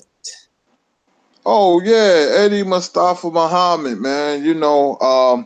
I remember that he was getting ready to fight Michael Spinks in a rematch in Washington D.C. and they said he accused everybody of messing with the scales, and they had a big argument. And the Michael Spinks fight was canceled, and he accused him of corruption, and he didn't get his shot. But I remember the fights with Marvin Johnson. Eddie Mustafa Muhammad was a very good fighter, man, with good power. I remember he upset Marvin Johnson. Yep. Yeah, he upset him. That was a big win. Yep. Yeah, that was a big win. And he's from Brooklyn. Yep. From Brooklyn, and he came up hard, and then he worked his way. That I said that is he in the Hall of Fame? I don't think he's in the Hall of Fame. He should be. He's a trainer. He was a good fighter. He fought a lot of good people. Yeah, now I'm saying like this. I say he's a borderline Hall of Fame, but now as a trainer, he should be in the Hall of Fame. Mm-hmm. You got to put in the Hall of Fame because he He trained some champions. Oh yeah, yeah. He should. He belonged there. Unfortunately, he's not there. But I believe he moved up to heavyweight. I believe. So Eddie Mustafa Muhammad, one of those tough fighters that a lot of people don't talk about. Man, you bringing up some names: Sal Manby, Eddie Mustafa Muhammad. Reminds me when I was growing up, man. Yeah, and then see, and I want people to understand this. All those fights that we seen, that was on regular TV. It was not Mm-hmm. cable. It was all regular TV. And they had show like 4 or 5 fights on Saturday, something afternoon. And then they used to have some more like especially on Yep. ABC Sports. ABC Sports had the license for boxing for a very long time. Um oh Sugar said Black Fight Fan TV, my brother JT and my brother Kurt. What's up, family? So shout out to the LDBC Black Fight Fan. Thanks for stopping in and stuff like that. Let me see. Well, I think there's one there. I think there's a few more. Let me see. There's a fighter that maybe I pronounced the name wrong, but I'm gonna say Chris Marson. He fought. I think he fought in. I think he fought at welterweight, and then he will move up to middleweight. And what's the last name? Marson. Chris Monsoon. If I Marson. if I if I if I see the name, I probably know him. Yeah. Anyway, I remember I was watching him. He always in tough fights, and I appreciate that. I believe he's from Latin America. I could be Mm-hmm. wrong, but I remember seeing him. Um, and you see, and there's another Well, you fight. talk about Carlos Monzon. Bang! That's it. Carlos Monzon from Argentina. He murdered his wife, served 11 years in jail. He was a great middleweight, had a Bowman right hand. He was a tall, lanky guy. He fought Napoles and Rodrigo Valdez. Monzon was there, one of the top middleweights in middleweight history. Yeah, very underrated too. Oh yeah, yeah, Very underrated. Very underrated. And also too, like he murdered his wife. That really derailed his career too. it did. He did. I He mean, was on his they way. got in a fight and he threw right off the balcony. I said, wow. He was on his way too for greatness now. Yeah, He was he yeah. was in his He was, prime when it happened. yeah, he was the top middleweight. Him, Bernard Hopkins, and Marvin Hagler. They was at the tippy top of middleweight history. It's unfortunate that it happened because I used to, I got some of his fights. I enjoy watching him. Man, he hit you with that right hand, it was over. Yeah, I knew it. I knew I was there and everything. And it was another fighter. I did a story about him too. The late Howard Davis. Yes, Howard Davis Jr. He won the Val Barker Award in '76 over Leonard Leo Randolph and the Spinks brothers, but his style didn't resonate to the pros because he never was champion. He lost to Jim Watt for the WBA lightweight title. Then he lost. He got another title shot against Edwin Chopper Rosario. He was winning that fight. He got knocked down the last 10 seconds of the fight and lost the fight by 1 point. So his style, he was a great amateur, but he couldn't, make the transition to a great pro. And about him too. He's one of the he's one of the few trainers that teach fighters the MMA Hmm. and boxing too. That also is on my channel, family. Check it out. Let's get them Right. views and notes. One of the few trainers that decent taught fighters the MMA too. So he would teach them people how to box. Also, he would teach people MMA too. You need to be Howard scared Davis. of that. He Huh? was always a good dude, man. So Yeah. I was upset he never won the world title. It just wasn't meant to be, I guess. Yeah, I think that if he would have won the title, he would have been a Hall of Fame. Because you think about he had the most decorated amateur career ever. Oh yeah. Howard Davis was a great amateur, man. Sometimes it don't happen like that. You could say the same about Mark Breland. Great amateur, but as a pro, even though he was world champion, but he never made the mark people thought he was going to make. He lost to Marlon Starling and Aaron Superman Davis. Oh, hold on, Kurt. Black Fight fans, if you want to join the panel, you can. Send me an email. You can get on. Get on this darkness symphony. Don't discriminate. Go on, bro. You can. You welcome. You know what I'm saying? But and also I used to like oh, there was this other fighter. There was this other fighter I used to like. I'm gonna tell you, before he got killed in the motorcycle accident, I like Corrales. Oh, Diego Corrales. Yeah, Yeah, Chico. Corrales, yeah. Yeah, devastating puncher, man. Big for the division. He was knocking people out left and right. Was in one of the greatest fights I ever seen. Maybe the greatest against Jose Luis Castillo. Oh yeah, That was I remember the that. first fight was just one of the best fights ever. I think that was the year before he died in a car accident, if I'm not mistaken. I think back Yeah, in that. yep.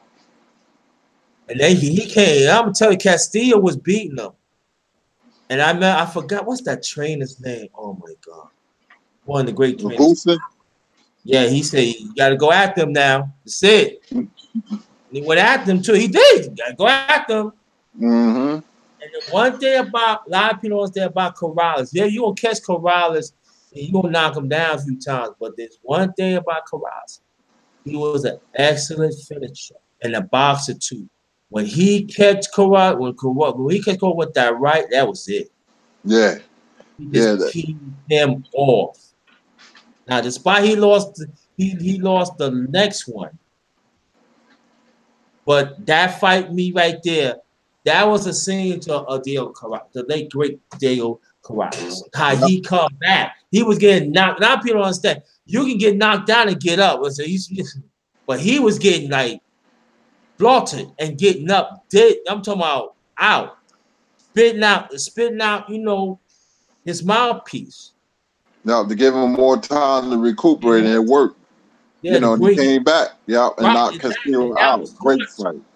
Spit his mouthpiece so he can get his breath, get his stamina back. So he can. And that was smart. Despite they took points away, this is what I'm saying. These various new tricks. Mm-hmm. Yep. They know tricks. And so I really appreciate Diego Corrales. And I think he died too young. And I think he was on his way of a great career too. I was sad. I was sad when he passed too. And also oh man, I remember I used to watch Roy Jones when he was in his amateurs. I'm not talking about 88 games in South Korea. I'm not talking about that. I'm talking about I'm talking in the 80s. Okay. Yeah. I remember I said, yeah, he's gonna be a great one. No, Roy Jones got good. He got good, yo. Yeah, see Right. what? Because you can see some fighters that when they fight amateur, it's like handcuff them. They need to go professional to really like open it up. Roy Right. Jones was like, he was that. He was like, I'm tired of amateurs. Just take the handcuffs off. Just as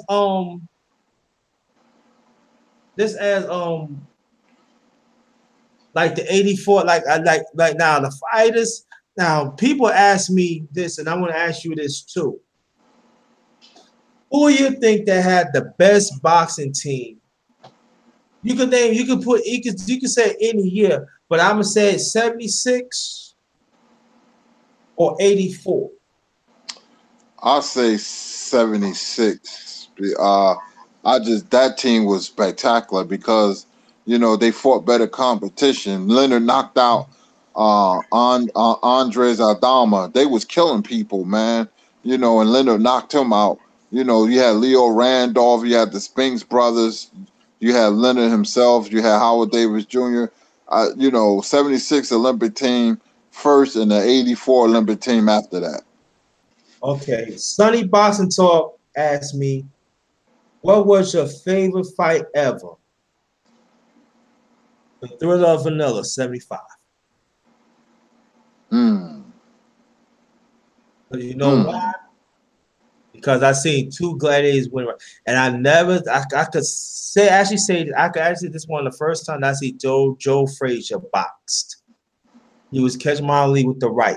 That was like something like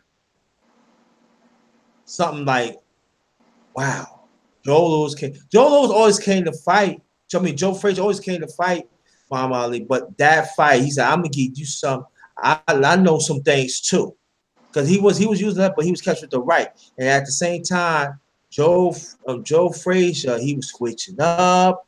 He was catching Muhammad Ali with the cross right, catching with the body, uppercuts and stuff like that. He was boxing Muhammad Ali, but Muhammad Ali had the goods, man.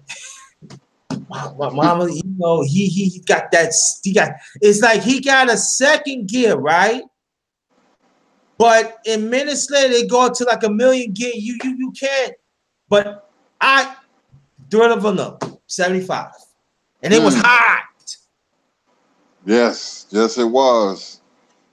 That's a great fight. Thriller Manila. Mine's was Leonard versus Hearns 1 because it lived up to the hype. Plus, I never seen a fight that the boxer became the slugger and the slugger became the boxer. They switched roles as the fight went on. Leonard was the boxer and became the slugger late in the fight, and Hearns was the slugger and he became the boxer late in the fight. Yeah, I like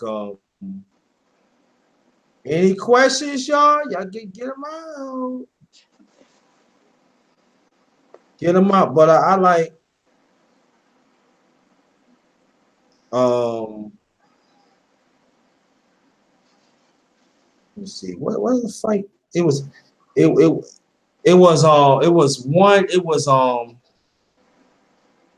but all right, you said between 76 and 84. Okay.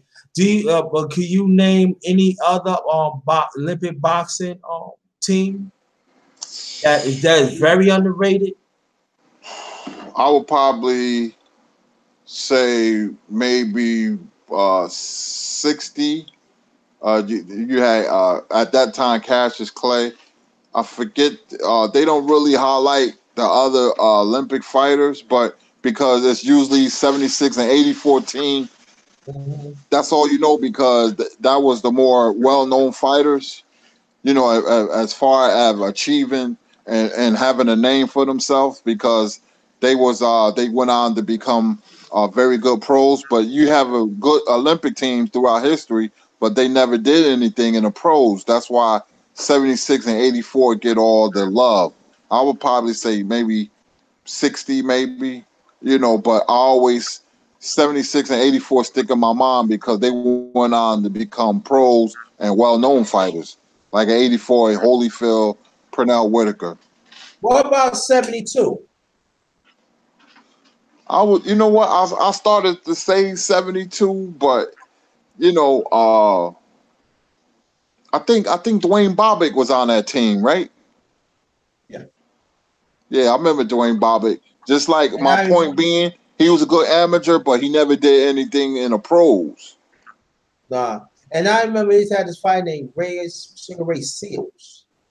Yeah, he fought a draw with Marvin Hagler. He went blind after a while in the pros, but he gave Marvin Hagler a draw. Yeah. So I said 72. Yep. I said 72 somewhat. That's a 72 to 1. Now I want you to give me a fighter that was never a champion, right? But you felt that he could have been a champion, but he didn't get his luck. I would have to go. It was a Mexican fighter, man. He could have beat De La Hoya, Trinidad, everybody. His name. He was a surfer. He liked to smoke weed. This was in the mid-90s. His name was Jose Luis Lopez. He was a welterweight, man. He was a really, really good fighter, but he didn't take boxing serious, and he never became champion. And he knocked Ike Corte down twice, and he fought a draw with him. But he was from Durango, California. He was a really good fighter who never became champion. I think the one fighter, I don't know, he was a champion, but Lupe Pinto. Lupe Pintor? Lupe Pinto, yeah. Yeah, he was a champion, yeah. He was a champion, but he didn't really hold it that long though. Nah, he got knocked out by Roberto Gomez. That was on the undercard of Hearns and Benitez. I remember that fight. That was a great fight too. Great fight. Oh yeah, but you know another fight we just talked about too. I would say this is Howard, the late Howard Davis. Yeah, yeah. That's we just talked about him. I forgot him quickly. He challenged for the title twice and came up short. Good fighter, man, but for some reason he just couldn't get over the hump. Couldn't get over the hump. Couldn't get over the hump. Now, let me ask you this question. Who do you think of all time the least appreciated, decorated boxer champion? That's a good question. I would say least decorated, underappreciated champion. Hmm. I'll probably have to say Jersey Joe Walcott, man. Nobody never Wow. talk about him. Dang, you be Nobody. He's a great dang, fighter, bro. yeah, you be taking my answers, man. I thought about Jersey Joe Walcott too. But the second, I know right now he's a coon. I'm talking about B Hop. He's a coon now. But I'm talking about as a fighter, B Hop. I don't think he don't Okay. get recognition because he's the first middleweight that ever went on to win the light heavyweight champ. Yeah. Yeah. And he lost his first fight just like Henry Armstrong. They have that in common, but Yeah. you could throw B Hop up there. Somebody else I'm missing too, but I can go. I'm just gonna say Jersey Joe Walcott for now because he was I like very yeah, underappreciated. he's very underrated. I think when you talking about champions or like that, I know there's some I know there's some people put him like in the top 20. I think you need to be like in the top 10 because you gotta think about one thing. If George, I'm tell you, if Marciano would not knock out Judge Joe Walcott, he would have been like the first one that defeat Yeah, he was winning in the Marciano 13th round. because Yeah, he was winning. Right, a lot of people realize that he was winning. yeah, he sure was. Yeah, he was winning, and I would say Sonny Liston is up there too. He was really Yeah, underappreciated. You very know, unappreciated. if Yeah. if it weren't for Ali, he would have been champion 10 years. Oh, straight. But he fought a guy who had a difficult style. He couldn't cope with it. He couldn't cope with Ali's speed. Mhm. Yeah, but from another one, most I have to say this when we talk about him is Hitman Hearns. I don't think he don't get the credit deserved because we always talk about Leonard. But I think in later his career, I'm going to stand by it. I think Hearns show people when you are older fighter, you learn how to adapt. And I salute to the late great Emmanuel Stewart because I knew that Hearns had a left, but damn. Hmm. I'm saying, I knew, but he was just like waiting. And man, and a lot of people don't understand. Hearns is very savvy up here in boxing. And he know how to set you up. And he was like linky, but he was fast. I remember he fought some guy, and he was like, okay, you keep on giving me the left. Okay. Guy missed, bang, shift. And I remember he kept on missing. He kept on missing. And that guy was like, he had, I'm never forget, because the guy, he was fighting like this. As soon as the guy had his chin up, night. I like, damn.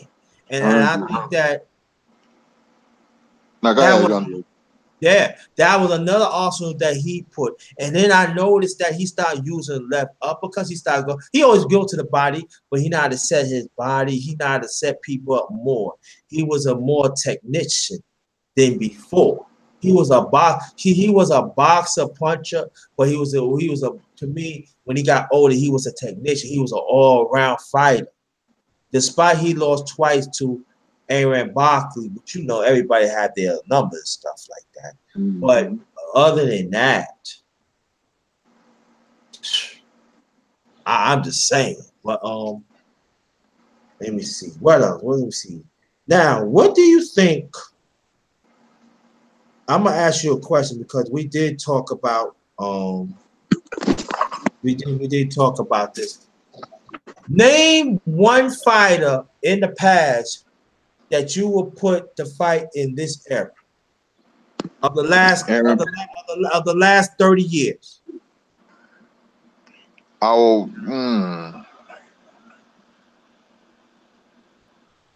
I would say I would love to have seen Felix Trinidad right now in the welterweight division.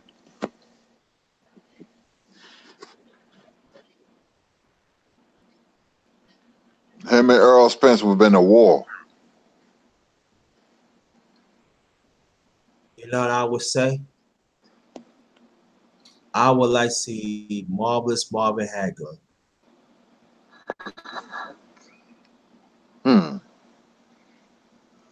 And I have to say one more. I would love to see Aaron Pryor in his prime as a junior welterweight. I would love to have seen him fight now because he was fun to watch. Aaron Pryor was a great fighter. And very underrated boxer too. Yeah. He was very underrated.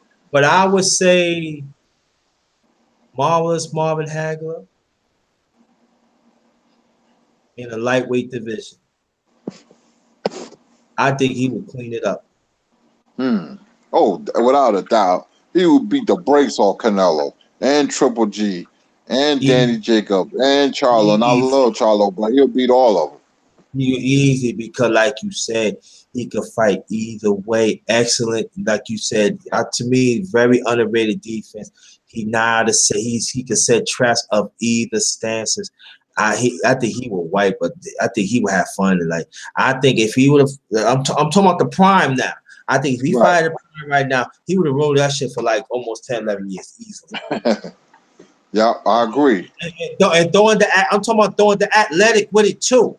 I agree. Yeah. He would have cleaned up. He would have cleaned up. All right. Another. All right. I'm gonna pick a fighter. That I had my eye on for a long time.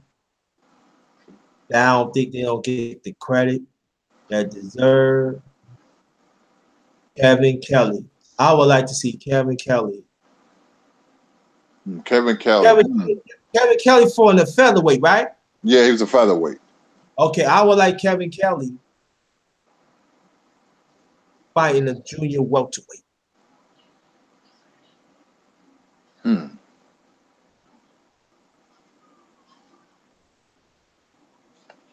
He have a questionable chin, but he can knock your ass out. Yeah, he had power. You know, he could have beat Nassim Hamed if he listened to his corner. He deviated from the plan and got knocked out. Yeah, he didn't listen to him. Because Hamed ain't had the chin. Nope. He had a chin. Let me see. Anybody want to ask questions? Ask them. Let me see. Now, you can ask me. You can ask me whatever you want to. Oh, okay. Who do you think was the most overrated fighter you ever seen in your life? Chris Ahmed. Next.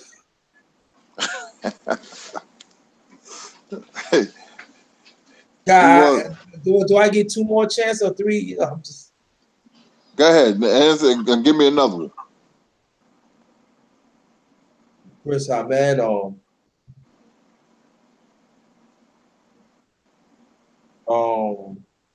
let's see, Chris Ahmed. Greg Page. Mm. Greg Page. Um,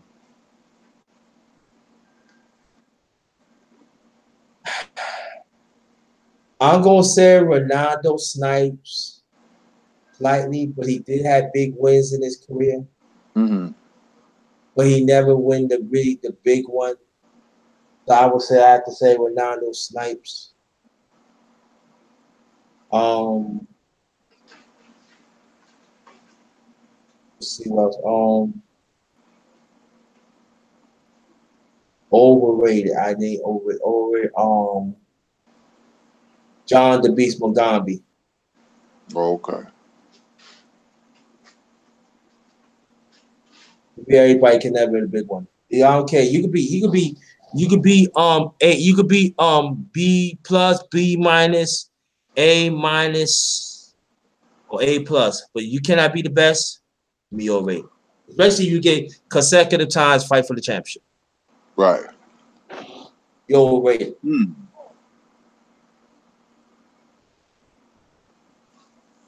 But also, I'm gonna stretch it a little bit. Also, I could go back and say Howard Davis Jr.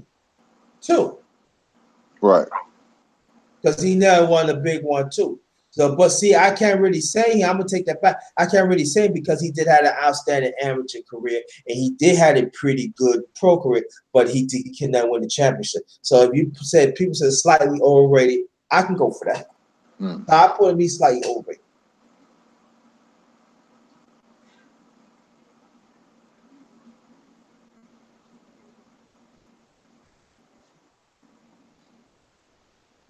I said that. I can say that. Mm-hmm. And also, now, let me ask you this question. Who do you think the most overrated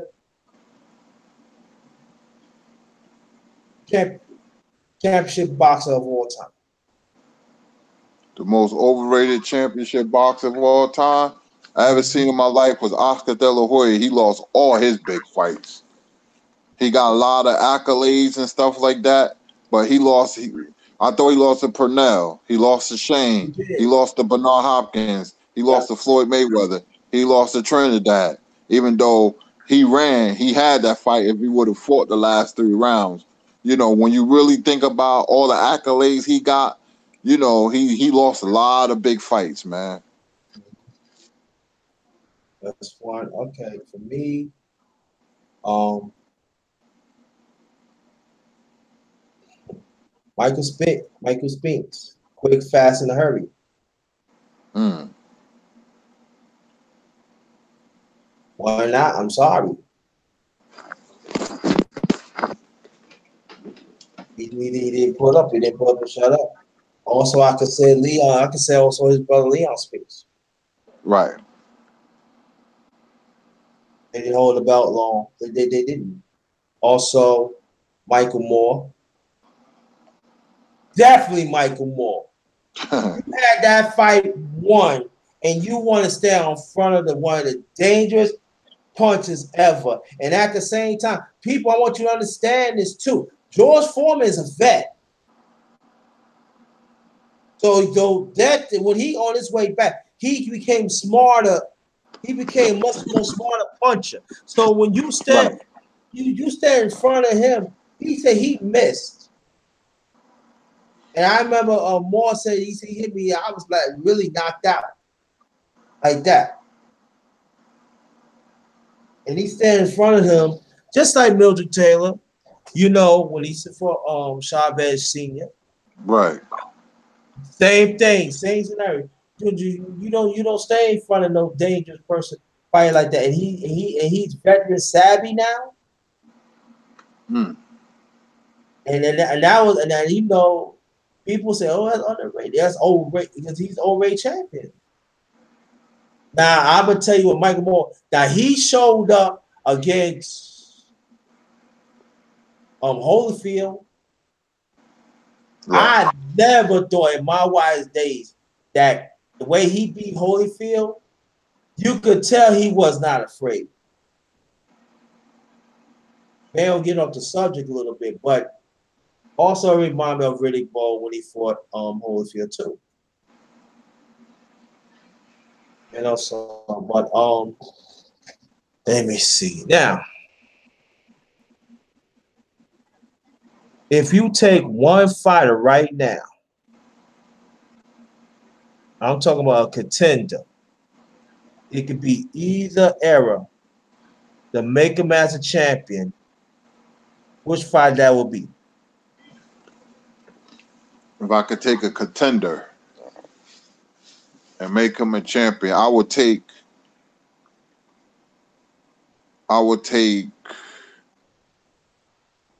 Sam Langford, Charlie Burley, and Eddie Booker. Eddie Booker was one of the Black Murderers Row. He was the first man to knock Archie Moore out. Eddie Booker was a great fighter that nobody will ever know about. Yeah, One of that's the Black Murderers Row. and you know what I would like to do? I would like to do a live stream with you on that one day, brother.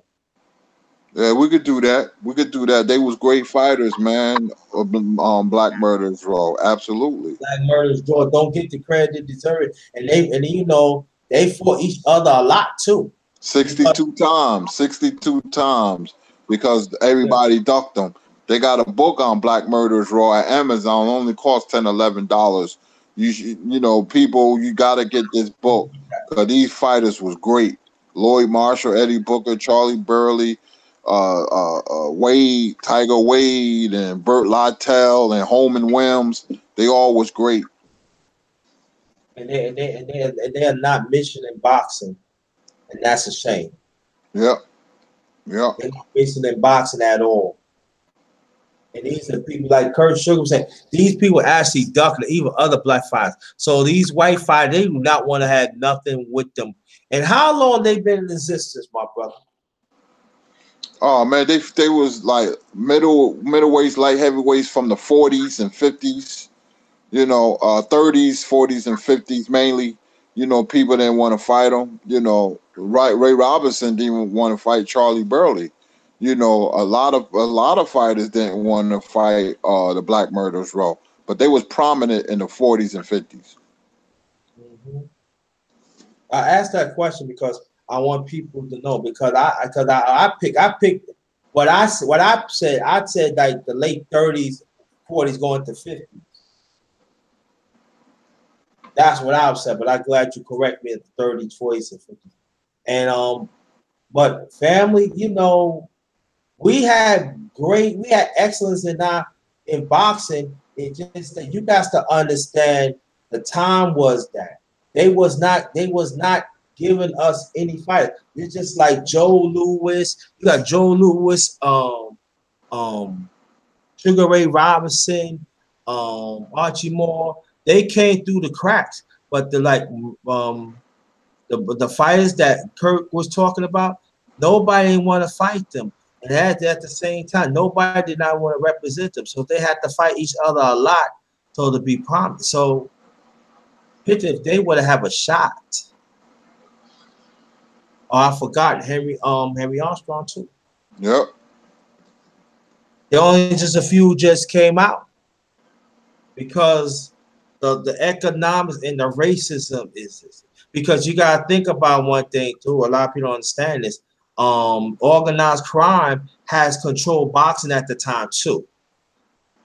Mm-hmm. with the racism. Yep. So it was hard. So it was hard.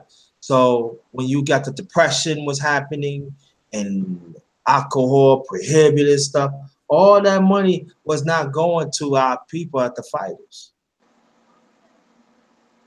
And at that time, everybody, like out the week, you probably out the day, you probably fight person. One day you probably fight person 2 or 3 times. Out the week, you probably fight at least about 25, 30 times. That's how they make money because they wasn't making money back then. Nope. Family. They was making pennies. So the Black Mercer, they had to fight each other to make money. And that wasn't really nothing. Oh, I forgot number one. Like I said, Joseph sadly said. So, you know, it's a lot. It's real sad. But go and tell more about those fights back in the 30s and 40s and 50s. Oh man, you had, you know, you had fighters like I ain't even mention it. Boxing has a vast history, man, that even myself can't cover everything from soup to nuts, man. But you had Barney Ross, you had the Benny Leonards, Sugar Ray Robinson in the 40s, because they was fighting 25, 30 years. You had Henry Armstrong, you had Jimmy McLaurin, man. You had Joe Louis. You know, oh man, you had the Black Murderers Row with Charlie Burley and everybody. You know, you had Rocky Marciano, Jersey Joe Walcott. From the 30s to the 50s, you had so many great fighters and great fights that it's impossible for us to cover. You had people that you never heard of, like Ike Williams versus Bo Jack. They fights was like Hagler and Hearns, you know, and you know it was just so much going on at that time, man. People was fighting 3 and 4 times, you know. Sadler versus Pep, they fought 4 times, man. That was like a golden era in boxing. I try to get as many fights to watch as possible in that era, you know, and I'm a keep on watching because you know those fighters go underappreciated. Nobody never talks about them. I collect boxing T-shirts, so I'm always wearing the Sugar Ray Robinson T-shirt or Joe Louis T-shirt. They got a picture. I mean, a picture of a T-shirt I just ordered where Ray Robinson is fixing Joe Louis boxing glove. Muhammad Ali and Joe Louis and Sugar Ray Robinson took a picture together. I wore that shirt today where they sitting on a couch together with suits on. That's one of my favorite pictures of all time. You know, even though Ali came in the 60s, but you know, it's those three from 3 different eras. And Muhammad Ali begged Sugar Ray Robinson to be his manager, and Ray Robinson said, "No, I can't do that." And Ray Robinson lived 3 houses down from Joe Louis in Detroit and used to carry his bags to the boxing gym. A lot of people don't know that. So all these fighters, they fused together. They fused together and somehow, some way, in some sort of fashion, you know. So that's why they my favorites. Joe Louis is probably my 5th favorite fighter or 6th, but you know, I just watch them. I got their fights. I collect their T-shirts. You know, you can't let them, you know, just die in vain. You always got to keep their name alive. You know, you got fights on YouTube you can watch. You know, I'm a real historian. I just love the sport, so I can't speak for everybody. Well, I'm trying to get there like you. I'm almost there. You know, just give me some time, Coach. Oh, you there, bro? You know your stuff. You know your stuff. You know, breaking down stuff. So I feel you on that. You know, I know you know your stuff. So you know, and you know, a lot of people on these sites, man. This is a dream because I never thought my wildest dream that you can just look in your phone or laptop and talk boxing for hours, man. You know, the Yeah. LDBC is strong, man. So I'm real proud of that. I'm glad, like brothers like you and other brothers, Black Fight Fan and Fanon and Wall Breaker, everybody, man. We just come together and talk boxing. Yeah, That's it. yeah, it's true. But I want to tell people this too. This besides Sonny Boston too. Him and Kurt Sugar was really encouraged me to talk boxing. They really talk the historical of boxing. They really encouraged me because at one time I was not going to talk about. I ain't trying to hit me, but they encouraged me. Yo, you know your shit. What you come and talk? So they wanted the inspirations to really, and other people too, Malik Omar too, and other people have been really pushing. But what comes to my mind is Kurt Sugar and Sonny Boxing talk. They say your stuff and like that, and it helps me a lot that I could really expand what I know and stuff like that. And I really, but CRU Royalty said Roy Jones versus Muhammad Ali Prime. Roy Jones too small. Muhammad Ali would beat him, man. Roy was athletic, but Ali was a big heavyweight. Ali was 6'3" and big. You see how filled out he was. Ali too much, man, for Roy Jones. Mm-hmm.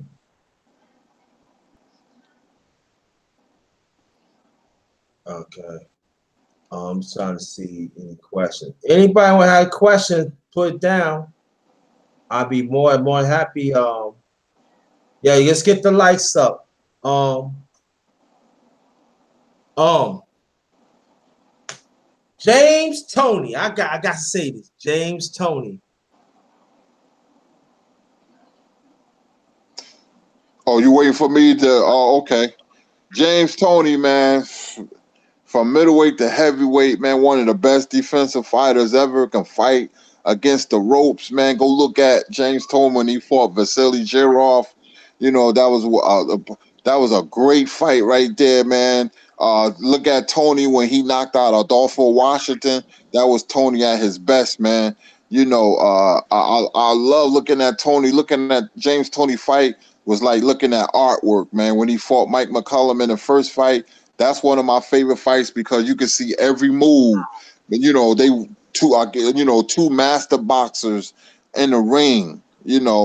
James Toney, man, a wonderful fighter, man. He can fight on the inside. You still can't hit him, and the way he hold his hands and use his upper body movement, James Toney was a wonder to watch. And also, just as the late great Henry Armstrong, right? That everybody thought he won the middleweight title, but they said that I forgot the other guy, or other fighter, but they said Henry Armstrong won that. Technically, Tony did won the heavyweight title, but he lost it on drugs. Yeah, yeah. That fighter that really Henry Armstrong beat, his name was Seferino Garcia. They Right. called it a draw, but they ripped off Henry Armstrong. He's supposed to have been middleweight champion, but Yeah. James Toney did win that fight, and because of drugs or whatever. I'm telling you, man, Toney can fight, man. James Toney was a natural. He didn't train too hard. He never ran. He only sparred. James crazy. I love his attitude. But I always wanted to see James Toney and Bernard Hopkins fight. It didn't happen. But James Toney, man, was a wonder to watch in the ring. He was a throwback fighter. Yeah, you know what? And I could say this, and I want you to see what I'm saying.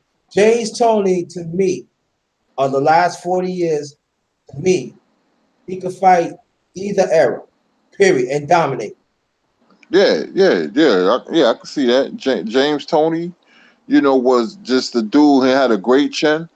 James Toney was just a guy, man, who was naturally gifted. He had instinctive gifts that that is hard to fathom.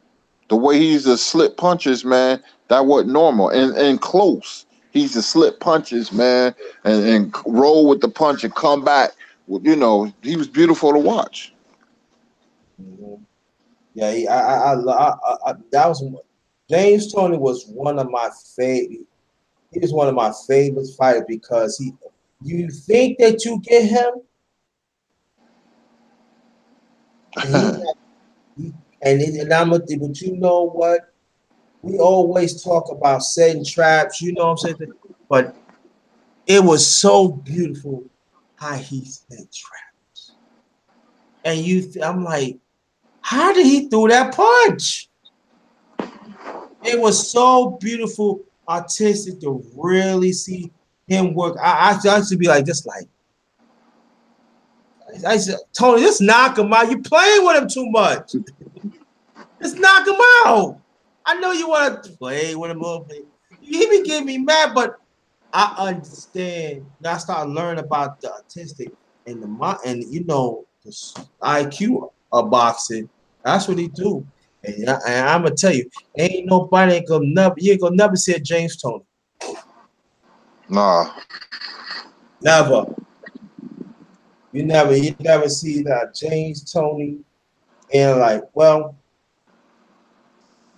what we gonna do, Kershaw, we gonna put an end on this, but I want you to stay right there.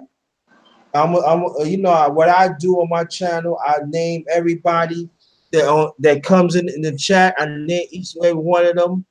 You know, show them love and everything. And I want you to stay right there in your last remarks. Yes, sir. Thanks, chat, for stopping by for some hardcore boxing talk. You know, we take pride and integrity talking about this great sport of boxing. Because if we don't do it, you know, nobody else will. You know, so thank you for your time and your patience, and we'll see you soon. Thank you. Good night. All right, hold on, Kurt. Stay Yes, right sir. there. Sheldon Holmes, thanks for coming. LDBC. King Hebrew, thanks for coming. Deanna Scott Bay, thanks for coming. Alice Santos, wow, thanks for coming. Very much appreciated. Come back. Muhammad is the one. LDBC, thanks for coming. Hold on, family. Hold on. Get this out the way first. All right. Let me see what else. And that be beautiful one. Thanks for coming. Sunny Boxing Talk. Thanks for coming. Appreciate that. Excellent question. Gotta stop it.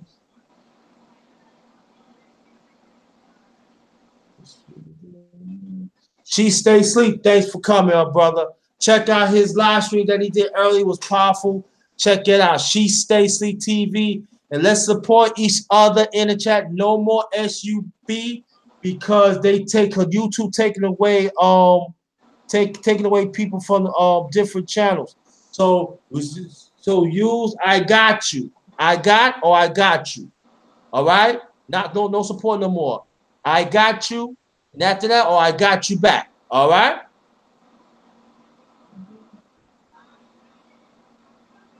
CRU. Thanks for coming, brother. Emmanuel, what's good? Thanks for stopping by, nephew. Appreciate that. Lala D, the lovely one, always come through. Thanks for coming. Haven't seen you in a while. Come back. The architect, thanks for coming. I appreciate it. He said Hagler's the second great fighter. Yeah. Sunny Boxing Talk. Okay. Malik Omar, thank you so much for always your constant support, LDBC, the architect. I'm gonna shut you out again because you be coming through. Poetic Kel, thanks for coming, my sis, my queen. Come back.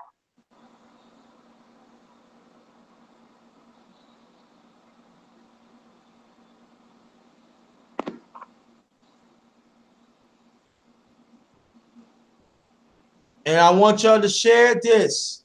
Share this live stream. Very important.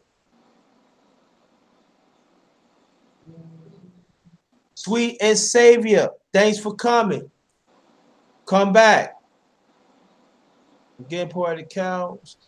Black Fan TV, shout out to the LDBC.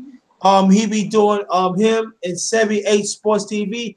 They be having Trill the Trill Talk is real. I want you to check that out. That's on his channel. Black Fight Fan TV with 78 Sports TV. Check out 78 Sports TV. His live stream is back up and running. Check him out. But they're talking real. And I want you to check them out every day. Sometimes they come 9:30, sometimes they come 10, both Eastern Standard Time. So check the brothers out. It's on Black Fire TV Trill Talk. Little mom, thanks for coming. Come back.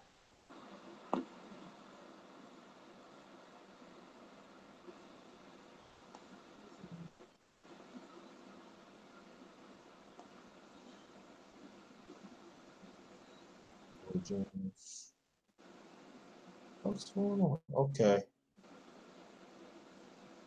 Just Glowing, thanks for coming. Again, CRU, thanks for coming.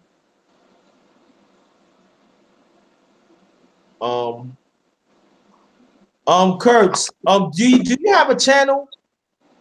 No, I don't. I'm floating around right now. I'm on World Breaker. I come to you, so I'm more like a freelancer right now. Maybe in the near future I'll get my channel, man. But right now I'm just freelancing. Okay, so tell me where you at again, please. You can catch me on World Breaker most of the times. I'm supposed to be doing something with retro boxing documentaries. Catch me on Underrated Darkness whenever my brother want me on here. I'm willing to help anytime. To share my knowledge and talk boxing. So right now I'm just floating around, but those are the channels you can catch me at. Okay. Now, me and my brother Kurt Sugar, we did talk about that. We're gonna do a special on Atlantic City boxing. So we got to put our heads together because that is a great time, especially in this going like the 70s into the 80s into the 90s. And the brother from Jersey, I'm from New York, so we know so far. So we're gonna put our heads together. We're gonna work this thing out. And brother, with your permission, we're gonna do this again, right? Absolutely. We're gonna do it again. I don't know it's gonna be the next time we do Atlantic City boxing, but Atlantic City boxing, but that's gonna be in the making. Absolutely. That's gonna be in the making, and that's gonna be a special. And I would advise you tell everybody about that because it's going to be things that y'all don't know what's going on in Atlantic City. We ain't gonna really talk about New York, but Atlantic City, how certain fighters had an impact on Atlantic City, especially back in the 70s, especially in the 80s. So I want y'all to stay tuned for that. Me and Kurt Sugar, we're gonna work some things out. All right, my brother, last remarks, please. Once again, thank you, man. It's been a great show. You're a very knowledgeable brother. Many topics, underrated. That's why I mess with you. We're gonna hit him with some bangers in the near future. Chat. So come back. Check out and subscribe to Underrated Darkness. He dropping gems on people, man, and I'm just happy to be a part of it. So I just want to tell everybody have a blessed and good night. Oh yeah, and Kurt, I know you told me into music too, right? Yes, I am. Yes, I am. All kinds of music. Yes, I am. All right, so I'm gonna do something about blues, and I would like for you come on the panel. I'm gonna have a few people on, but I would like for you to come on. And also, I got to say this. I think I told you before, but I don't think you forgot about it. Pop music and boxing go hand in hand, and I would like to talk about boxers of their favorite songs workout. I want to do that with you. Okay. All right. We can do that as well. Yep. Yeah. Yes, sir. We can do that. Yeah. See? Yeah. No problem. Yep. We could do that. So we got some prize that me and Curry. It's going to take a while, people, because you know Curry's a busy man. He been like World Breaker, Marlo's Corner, and he. I see you in a big time now. I see you at Fat International. I see you, brother. All right. Man, I just I just love talking about boxing. It's my passion, man. I just love the sport. Yeah, You know, yeah. because I didn't think I was gonna take off like this, man. I'm just glad to be sharing my knowledge, bro. I'm still learning too. I learn from y'all. I'm still learning. Yeah, but you know what? I want to say one thing to you that I want to appreciate you that you embrace me to talk about. I mean, as a brother, I'm talking about other things too, yeah. But embrace me, yeah. You accept me. We talk about boxing. You know what I'm saying? And I appreciate that. And you could let the people know. Your doctors know his shit too. But Oh yeah, I told you you're a deep brother, man, and cooking and boxing and music, and we talk about the Philly soul sound. I was like, wow. I said the brother knows everything. He dissected everything, man. So, you know, hey man, you know, I'm glad I can be messing with you now. You don't gotta be modest. If you know it, you know it. So that's what it is, man. I think the people sleeping on it, but it's all right though. But I definitely family. I'm gonna talk about boxing more, and Yeah, I'm gonna bring Kurt Sugar because like we got some projects. So we gonna talk, and he gonna be music, and you know what I'm saying. And you welcome anytime, brother. You welcome anytime. And also, I want you to keep you know, we got the Underrated Sports Show too on this that's channel. what's up. Underrated Sports Show with my brother Chief State. Excuse me, my brother She Stays. My brother and my co-host She Stays here. We talk about different sports, and I know you know some sports too. Yes, I I do. so I want you to join. I want you to join the panel because usually Sunny Box Talk usually be on the channel and stuff. So at the same time, and also like we us as brothers, we got to band together. We got to support each other. It cannot be Correct. just support just the same ones all the time. We got to learn to venture out, and it goes for me too with everything. Right. But you know, World Breaker. I know some stuff. I know some, but also, oh, I forgot. Shout out the World Breaker. You know, about 2 months ago, he put me on the panel, and you know, he put me on the panel. You asking questions, so I forgot. I forgot to shout out to you. I did say what's up, but I want to shout out to you, World Breaker. Shout out to World Breaker, Kali Enigma, and all like that. So, Junior, the Truth. And I ain't go on, but y'all know who you are. The doctor's always in effect. I be always be grinding. I don't stop. Even in my sleep, I grind. I always grind. You never know. I might come with another. I ain't gonna come with another. I ain't gonna come with another live because I'm tired. I ain't gonna do that. I ain't gonna do that. But I'm saying though, but brother, I salute you. Thanks a lot, brother. I appreciate it. Much respect and love, man, from the brother I Kurt Sugar, man. appreciate you that you took the time to come to my channel. And I'm being honest with you. It's not the first time, family, he came. Even if he got, but I am humble because I know you was a person of demand of our sector of YouTube, and you need to be committed. And you took the time, and we talk about boxing. And you know, sometimes you know tonight I said I want to talk about boxing with my brother Kurt. I don't want to talk about I already did the other things. You know what I mean? I want to talk about boxing tonight. So, family, I'm gonna be talking about boxing more. I'm still gonna do the other stuff too, but I'm still gonna talk about boxing more because definitely I will want you to come back to definitely like a week before Fury and Wilder fight. I want you to come back to this channel and talk to the Doctors family to break down the fight and other fights too, the other undercards too. I sure will, bro. I sure will. I will break them Yeah, down. Yes, break them indeed, down. bro. I Yeah, will break them down. we're gonna break it down. So, family, I'm gonna let you know what that it's gonna be like. It ain't gonna be. We're gonna break each fire down. We're gonna have fun. I might cook some food so y'all can see it. You know how the doctors do, because you know one of the fighters, you know, like a month or two ago, I fixed my food, so I'll show y'all like a little after day. You know what I mean? So doctor got some stuff. But on thanks a lot again, Kurt Sugar. Have a good night, and I will keep in contact with you as always. Peace, my brother. Peace. And everybody else, good morning. On that note, get host.